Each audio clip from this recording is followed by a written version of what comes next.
Amigos, hoje estamos iniciando uma série de vídeos sobre o vocabulário simplificado. É um vocabulário bem simples da psicologia racional. Ao estudarem esse vocabulário, procurem perceber, durante as aulas que nós estamos dando, que os conceitos apresentados são vinculados entre si e organizados num encadeamento lógico apropriado ao sistema da teoria da psicologia racional. Por isso, eu convido para raciocinarem comigo mais uma vez.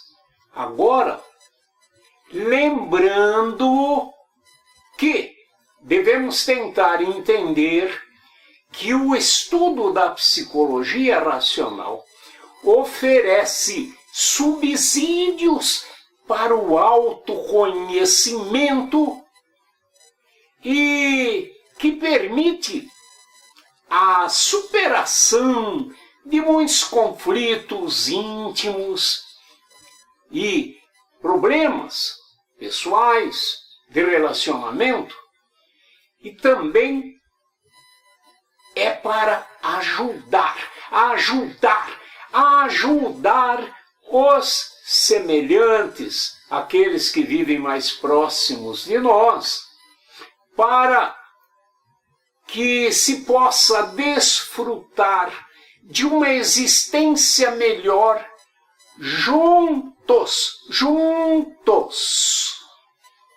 Realizar esse objetivo, todavia, porém, exige resiliente atenção no método essencial e fundamental da psicologia racional, que consiste no uso do atributo mental e natural humano, que é a lógica racional.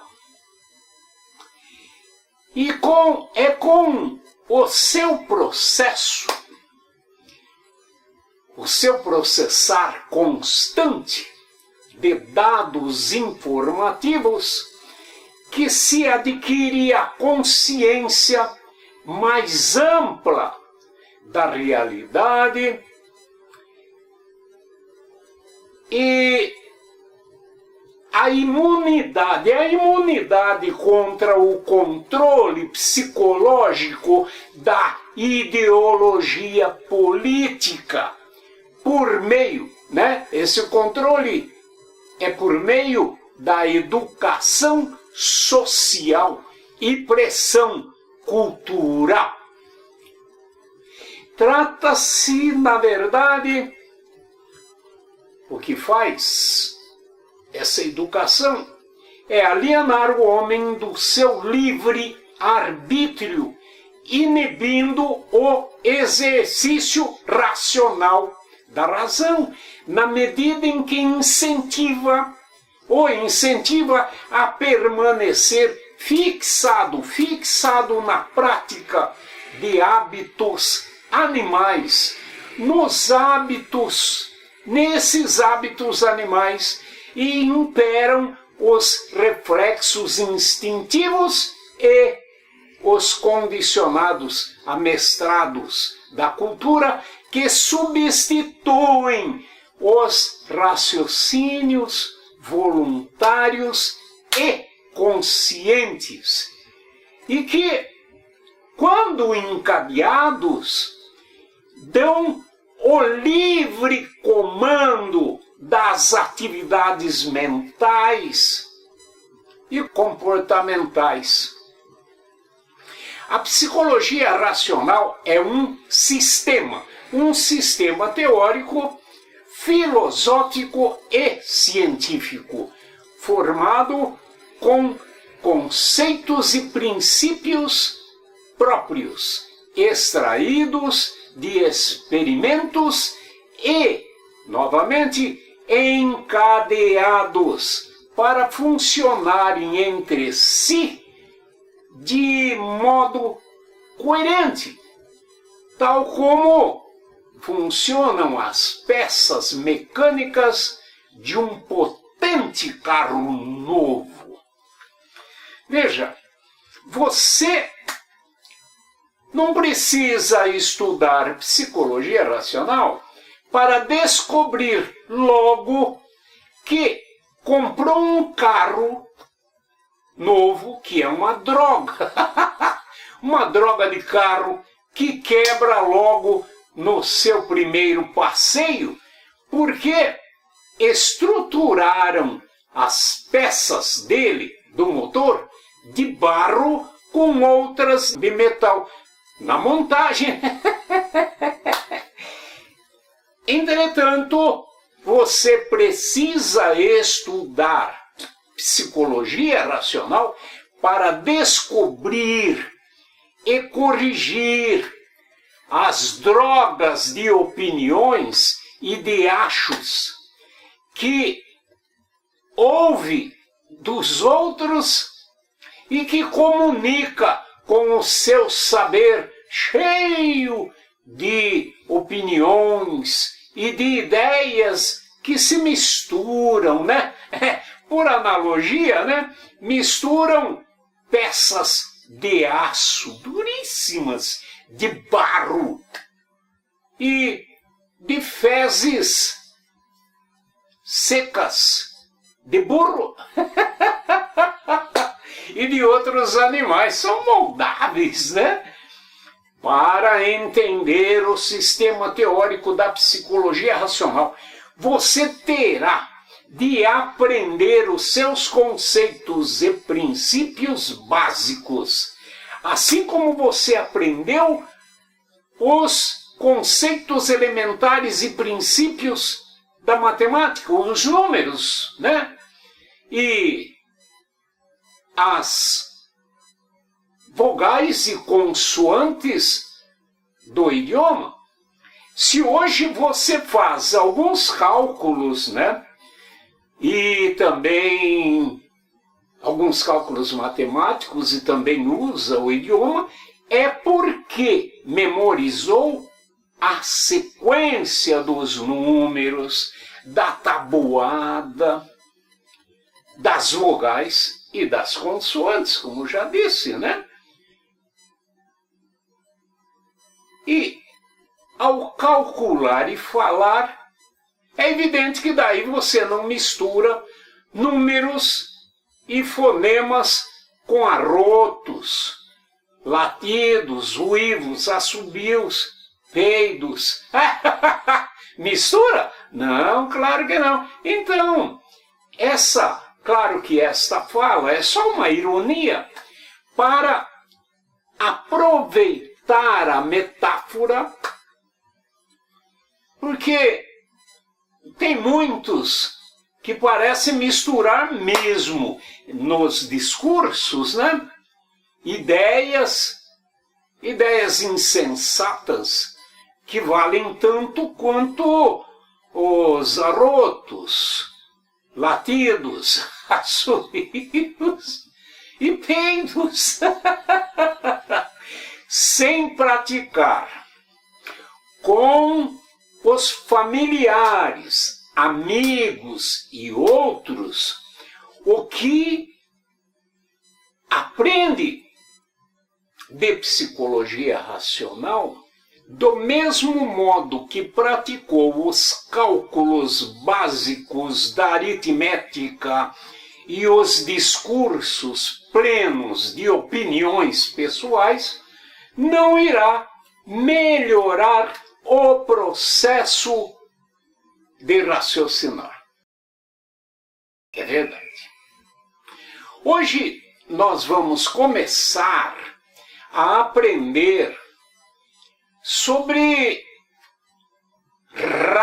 raciocínio.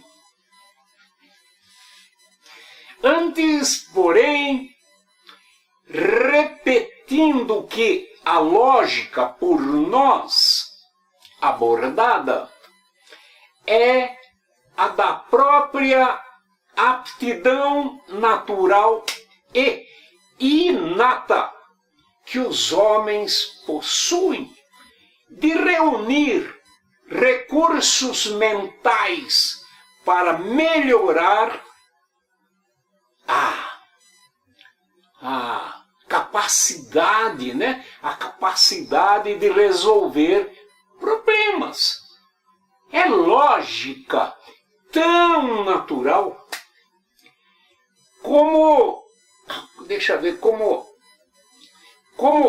a coordenação dos músculos que, partindo lá dos ensaios vacilantes e incertos do bebê, com exercício se aprimoram nos movimentos cada vez com maior presteza e potência na idade adulta, né? Ela, a lógica natural, também é considerada por muitos, você já ouviu falar, como um dom, como um talento próprio, e que um moleque exercitou, né, jogando futebol nos campos pelados e nas ruas para se tornar o grande Pelé. E também é como o dom daquele músico que toca de ouvido inúmeras músicas alheias e ainda compõe músicas próprias. Ou o dom daquele orador brilhante e também daquele matemático que se tornou mundialmente famoso porque fez incursões nas ciências empíricas, na física e na filosofia. Eu explico isso, mas entendendo que todo homem possui algum talento pessoal e em potencial. Só precisando exercitar e exercício para se manifestar e se desenvolver. E na psicologia racional, então, nós estamos mais interessados em estimular e incentivar o exercício desses talentos individuais, pessoais e naturais, inatos das pessoas.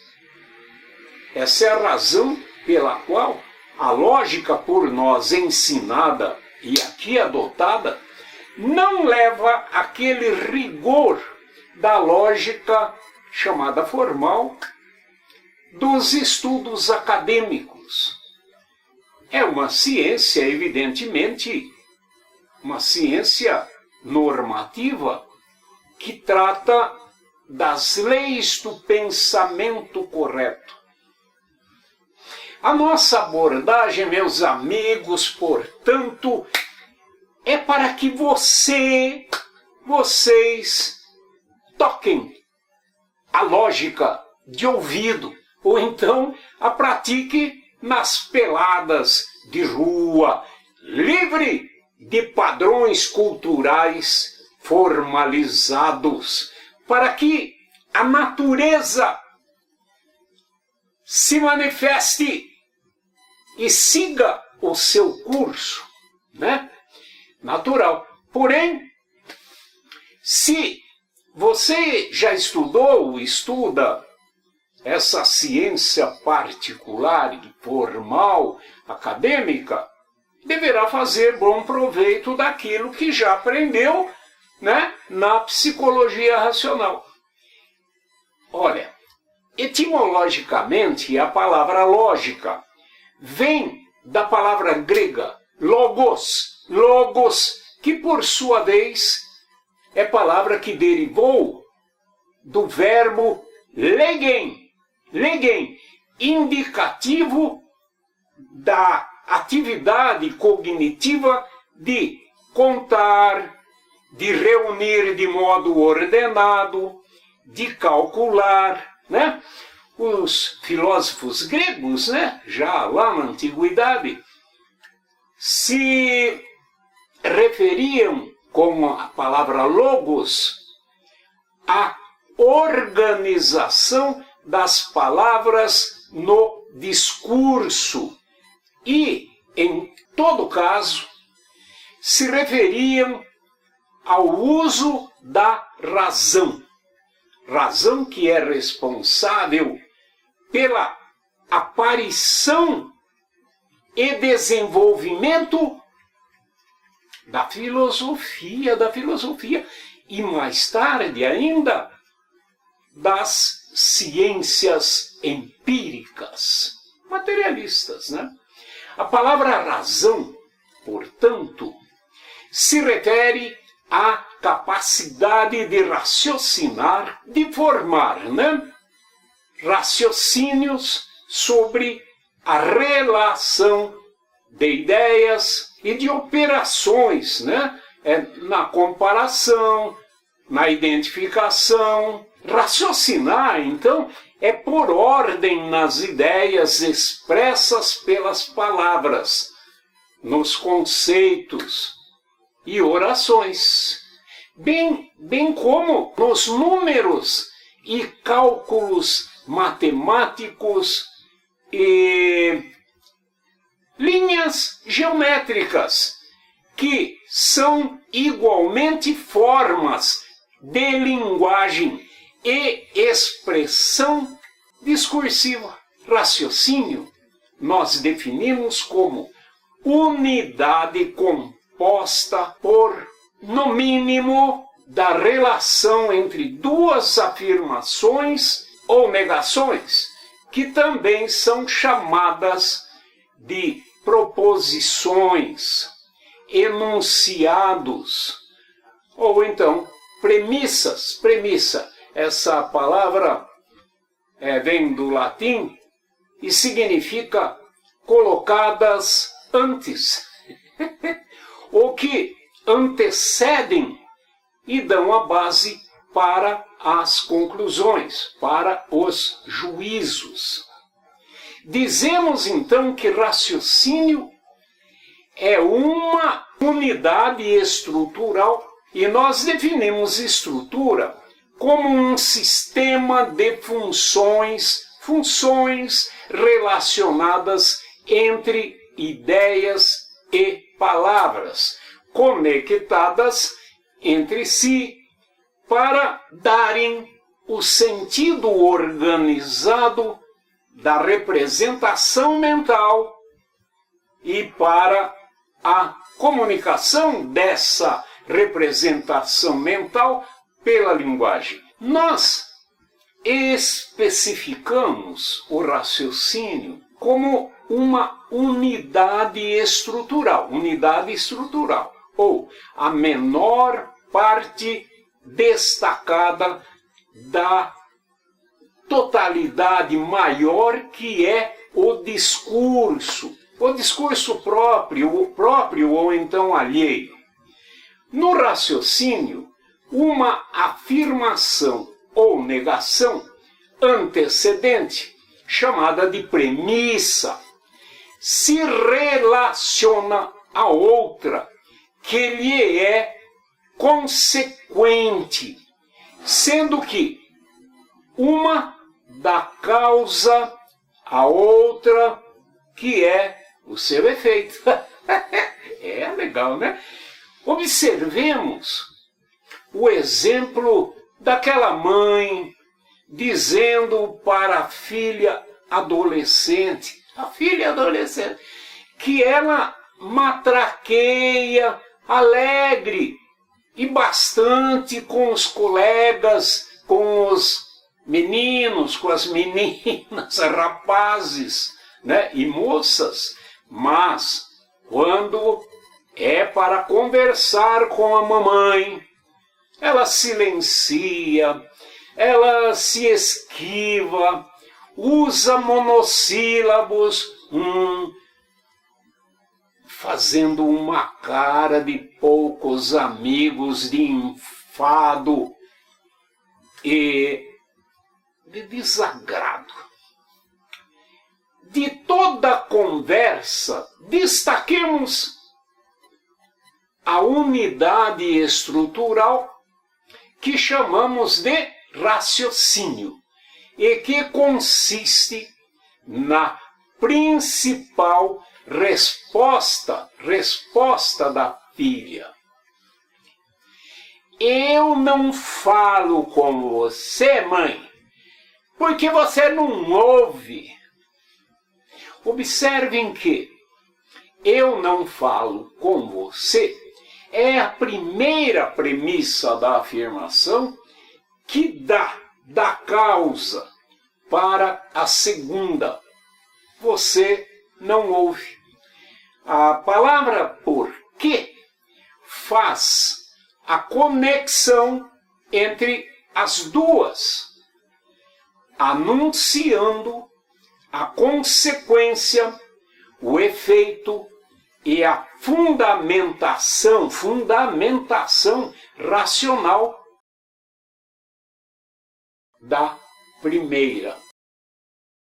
A premissa consequente explica, dá razões, justifica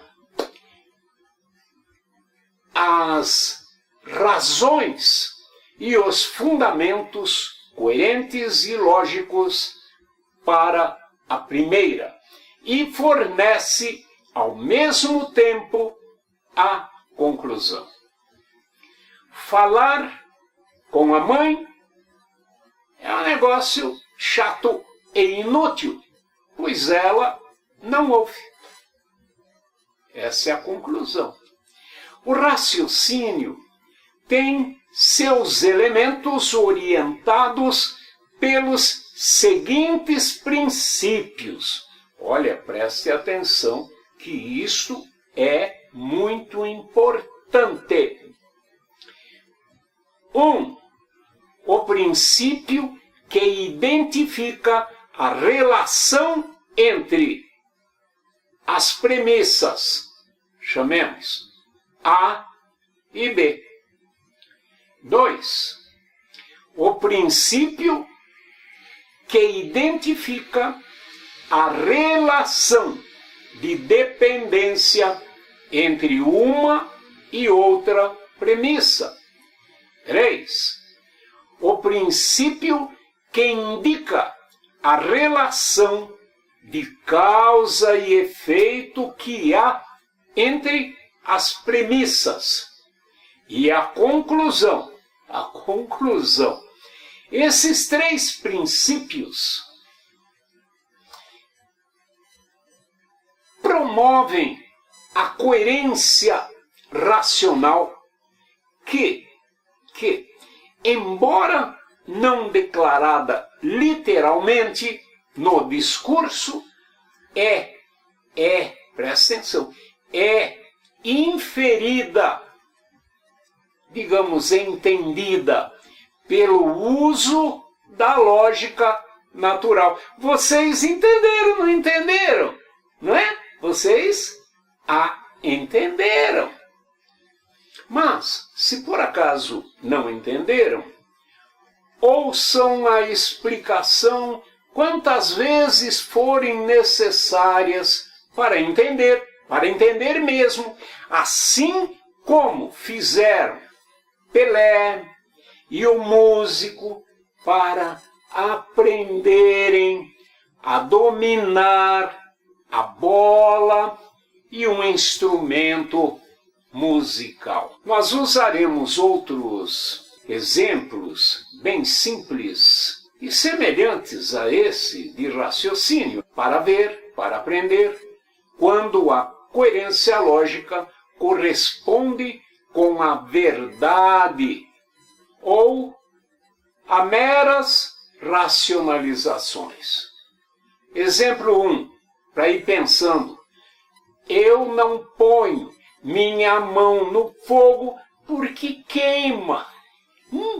Segundo exemplo, a água sumiu da panela porque evaporou com o calor do fogo. Terceiro exercício, o meu calo está doendo muito, logo vai chover.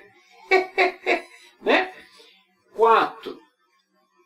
Em uma democracia, o pobre tem mais poder do que o rico, porque há mais pobres, né?